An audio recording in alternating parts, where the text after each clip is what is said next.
we will discuss in this chapter about buildings, paintings and books recently available from the ancient time period of history in India. We'll start with buildings, then paintings and then about books. So, first when we are discussing about buildings, we need to remember that science at this age that developed in a way that it has even marked today as something that is miraculous happened. Let us take example of iron pillar at Mehrauli, that is in front of Qutub Minar. First it was an idea of historians, like it was made at the time period of Qutbuddin Aibak or at the time of Delhi Sultanate period. But afterwards we have seen that when they started researching on iron pillar, they have seen that it was built before than that, much before than that period that is mentioned, and maybe it is uprooted from some other place, and maybe they brought it in Mehrauli and then they erected the iron pillar there. How we can say that it was like that? Because we have seen that some of the Hindu types of like lotus flower petal was there. Garuda, the Vahana of Vishnu, is even his statue is depicted in this pillar. By seeing this, we can easily say that it was not meant by the Sultanate period rulers. On the other side, when they started searching for the metallurgical side of the pillar, as this iron pillar, though it is standing in the hot sun and even the rainy season, though Delhi is dry, but even then till today it is not rusted a little also. It is completely a rust free iron that was developed, the procedure to make rust free iron that was developed at this time period in ancient India, and it was made approximately 1500 years ago. It is made of iron, 7.2 meter high, and it weighs over 3 tons. Now can you imagine how these people they made it? Now it is proved that it was made at the time of Chandragupta, maybe 1 or 2 Chandra, and at the time of Gupta dynasty. Now that is the amazing thing that at the time of Guptas it happened, that we can claim that at the time of Guptas science and metallurgy it has reached in its height, because the kings and the administration they helped them a lot to develop, and many people, those who really kept their name in golden words in the history, and they were able to keep the name and fame of Indian history high in the world. Even this is the time when we have seen that not only the buildings they were made by stone as it was before.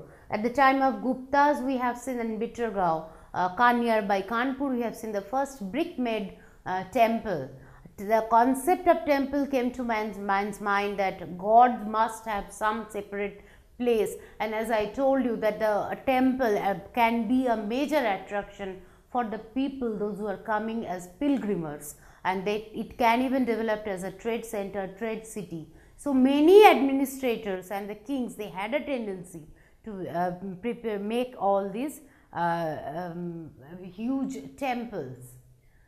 Another thing we have seen that the Buddhist stupas also, this is the time when it developed a lot, because most of the rulers like Ashoka, like Harshavardhana, they helped. Even the Gupta rulers, though they were a strict follower of Hinduism, but they were religiously not biased, and they helped all the other religion that was prevailing in the society, and as a result they also helped to make all these stupas. Now these stupas were generally made for the Buddhist people or the Jain monks to stay for. Even they made some casket where the dead bodies of the monks they kept, there may be the ashes or the things they used, those materials they kept all those in the casket, and they kept it in the stupa, and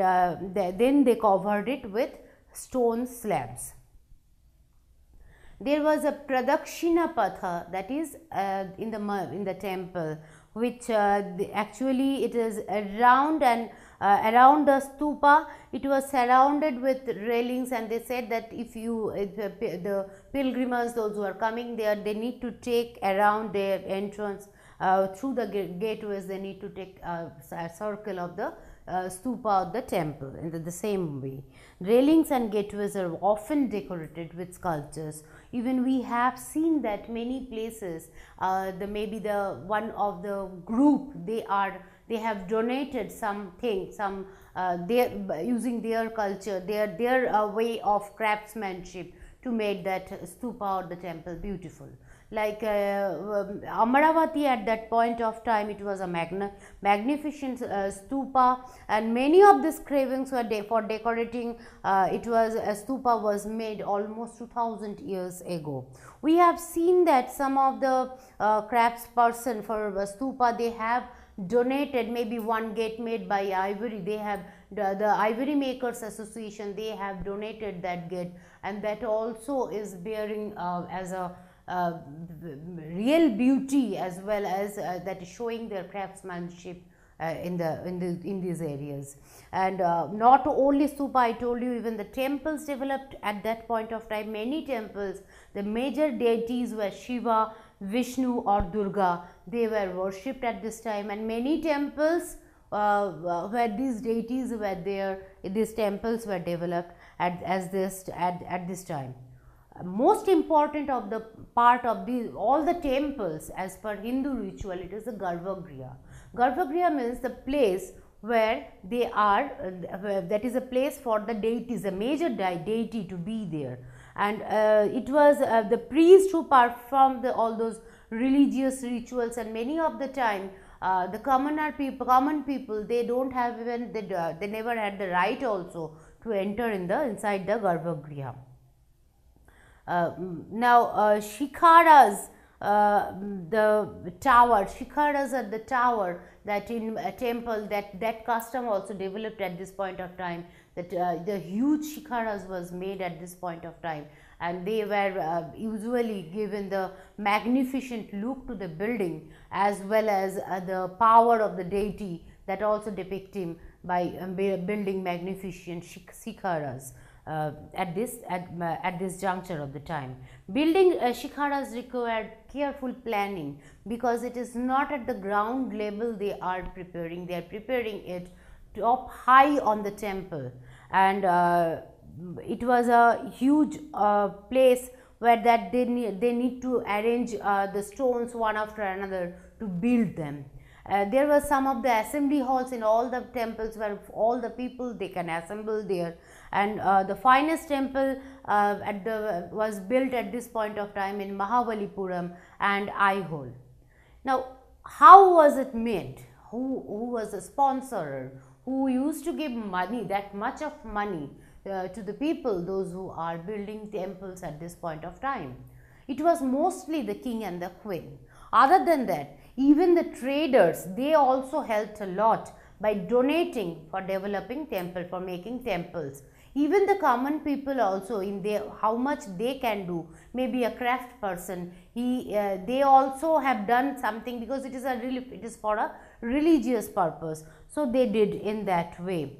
Good quality of stone they have to found, and for that they need to carve it, change it, weld it, and then they need to use it for developing temples. If we see the temples at this point of time, which of all the temples they are existing in India, we can easily find that these temples are beautiful. It is not only that anyway made for the deities to stay. Beautiful sculptures we can see on the stone on these temples, and these all are it is step by step, with a great planning they made all these temples. And if you are interested to know more, if you search history of any temple, any famous temple, you will find that lots of architectural sense and science working behind building this type of magnificent magnificent temples in India.